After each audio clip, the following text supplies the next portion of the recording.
Good morning class. तो शुरू करते हैं यूनिफॉर्म मोशन चैप्टर 2 पार्ट 2। तो हमारा आज के टॉपिक जो है वो छोटे छोटे टॉपिक हैं, कई सारे टॉपिक हैं। ज़्यादातर तो डेफिनेशन वगैरह हैं जो कि बेसिक्स होते हैं मोशन के बारे में।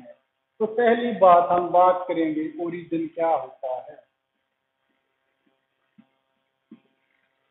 ओरिजिन क्या होता है? The starting point.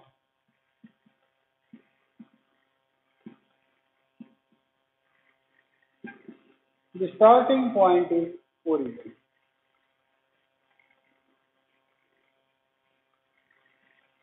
तो ओरिजिन क्या होता है? ओरिजिन होता है स्टार्टिंग पॉइंट। मान लीजिए कि नई दिल्ली से एक ट्रेन चलती है, तो ये न्यू दिल्ली जो है ये है ओरिजिन। ये क्या है? ओरिजिन। तो ये तो हुआ ओरिजिन। इसके बाद है हमने क्या पढ़ना है, वो है हमारा यूनिट। यूनिट क्या होती है? यूनिट होती है कि हम ओरिजिन से जो दूरी है उसको किस तरह मेजर करते हैं। मान लीजिए कि हम मान लेते हैं कि ये ओरिजिन है। मान लीजिए ये ओरिजिन है, ये ओरिजिन है और एक चीज इस पर यहाँ तक गई है और ये दूरी मान लीजिए 10 मीटर है। तो हम इसकी यूनिट मीटर लेंगे, न कि किलोमीटर।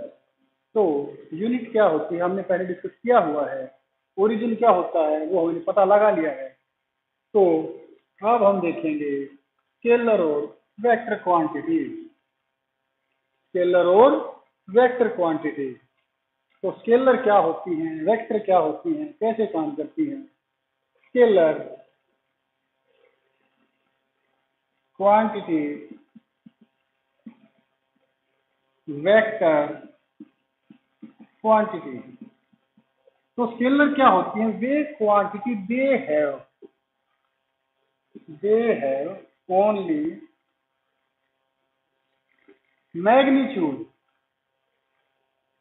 तो स्केलर क्वांटिटीज कौन सी क्वांटिटीज होती है? वे क्वांटिटीज जिनके पास सिर्फ मैग्नीट्यूड होता है और उनके पास डायरेक्शन नहीं होती है। कैसे?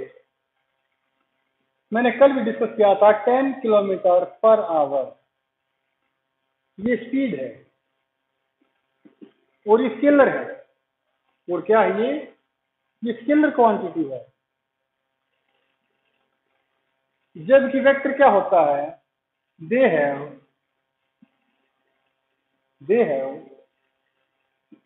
मैग्नीट्यूड एज वेल एज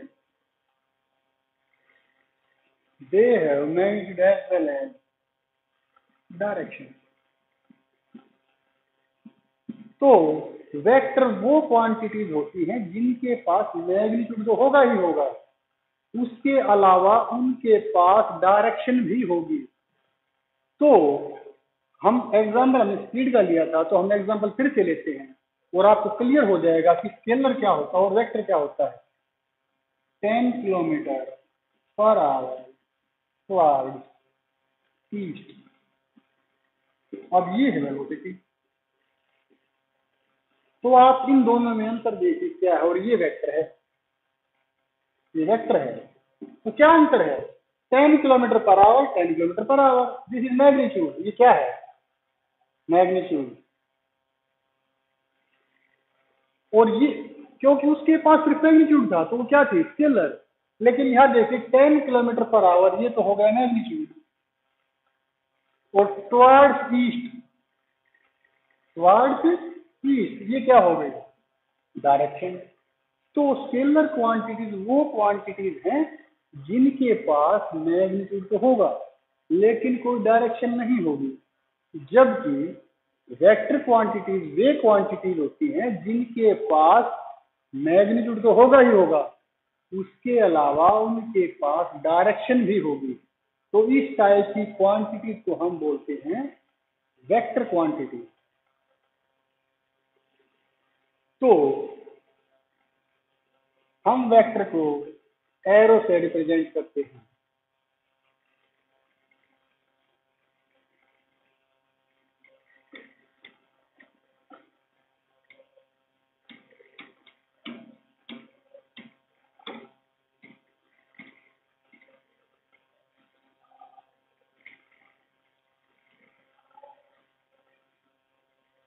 तो अब हम देखते हैं पाथ लेंथ एंड डिस्प्लेसमेंट।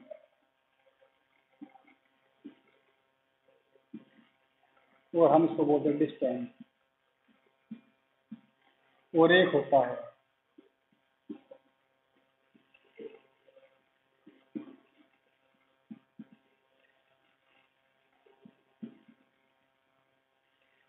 तो डिस्टेंस और डिस्प्लेसमेंट में क्या फर्क होता है।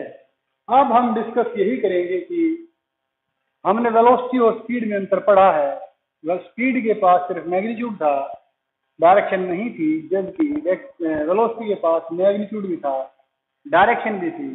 तो अब हम पढ़ेंगे difference in between distance and displacement. तो कैसे, मान लीजिए कोई बॉडी यहाँ से स्टार्ट करती है। लेट अस सपोज कि कोई बॉडी यहाँ से स्टार्ट करती है और वो पहले 3 मीटर इस तरफ जाती है, उसके बाद वो यहाँ से 4 मीटर जाती है, उसके बाद वो इस तरफ 2 मीटर आती है और 1 मीटर यहाँ जाती है और उसके बाद 5 मीटर यहाँ आती है। ये 5 मीटर है और ये स्टार्टिंग पॉइंट ए था, ये फाइनल पोजीशन बी है। कोई बॉडी यहाँ से स्टार्ट होती है, वो यहाँ जाती है, यहाँ से यहाँ, यहाँ से यहाँ, यहाँ से यहाँ, यहाँ से यहाँ। तो पाथ लेंथ और डिस्टेंस क्या होता है?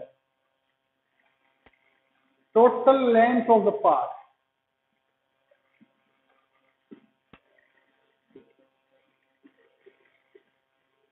इज कॉल्ड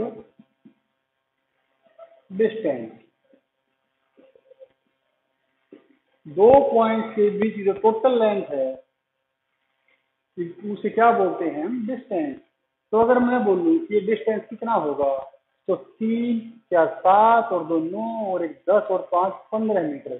तो इस केस में डिस्टेंस होगा 15 मीटर। और 15 मीटर को हम इसकी टोटल पाथ लेंथ भी बोल सकते हैं। हम इसको की टोटल पाथ लेंथ भी बोल सकते हैं। जबकि ये यहाँ पर है, ये इनिशियल पोजीशन है, ये फाइनल पोजीशन है। मान लीजिए ये दूरी है, लेट अस सपोज ये दूरी है 10 मीटर। कितनी है? 10 मीटर। तो डिस्टेंस डिस्प्लेसमेंट क्या होता है? Shortest distance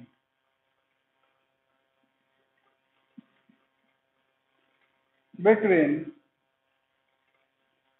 any 2 point is called displacement।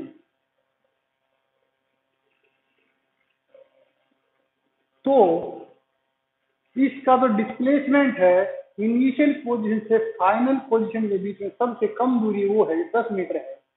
तो इनिशियल पोजीशन बॉडी ने जहां से मोशन शुरू किया है और फाइनल पोजीशन जहां पर बॉडी ने मोशन को खत्म किया है, उनके बीच में जो कम से कम दूरी होगी उसे हम बोलेंगे डिस्प्लेसमेंट। और डिस्प्लेसमेंट होती है वेक्टर क्वांटिटी। जबकि किसी भी दो ऑब्जेक्ट के बीच की जो टोटल पाथ लेंथ होती है उसे हम पाथ लेंथ या डिस्प्लेसमेंट ही बोलते हैं। जो कि इस केस में हमने एग्जांपल के तौर, ये हमने सिर्फ एग्जांपल के तौर पर लिया है। इसमें जो टोटल पाथ लेंथ आई है वो 15 मीटर आई है। तो मैं कह सकता हूँ कि इन दोनों के बीच जो दूरी है वो 15 मीटर है, लेकिन इनके बीच में कम से कम दूरी 10 मीटर है। तो हम कह सकते हैं कि बॉडी ने जो टोटल डिस्प्लेसमेंट किया है वो किया है 10 मीटर। तो ये था डिफरेंस डिस्टेंस और डिस्प्लेसमेंट में। तो शायद आपको ये समझ आ गया होगा कि डिस्टेंस, डिस्प्लेसमेंट, स्पीड, वेलोसिटी क्या होते हैं, क्या अंतर होता है, क्या स्केलर होता है, क्या वेक्टर होता है। तो आज के लिए आपका इतना काफी है। बाकी हम कल डिस्कस करेंगे और कल हम डिस्कस करेंगे speed, uniform speed, accelerated motion, variable motion और नॉन यूनिफॉर्म मोशन। तो कल हम इस तरह की चीजों को डिस्कस करेंगे। तो आज का हमारा इतना ही काफी है। आज हमने पढ़ा है, मेनली जो पढ़ा है वो पढ़ा है वेक्टर और स्केलर। आप लोग एक बात को ध्यान रखना कि वेक्टर जो है वो मोस्ट इम्पोर्टेंट चैप्टर है। अगर आपको फिजिक्स को सीखना समझना है तो इस चैप्टर को आप बिल्कुल ध्यान से सीखें, ध्यान से समझें। अगर कुछ भी डाउट होता है तो आप कमेंट में डालिए। तो डिस्टेंस स्केलर, डिस्प्लेसमेंट वेक्टर, एक अंतर हो गया, एक डिफरेंस। डिस्टेंस स्केलर होता है, डिस्प्लेसमेंट वेक्टर होता है। दूसरा answer, distance is the total path length between 2 points. On the other hand, displacement is the shortest distance between any 2 points. तो आज के लिए इतना काफी है। Thank you.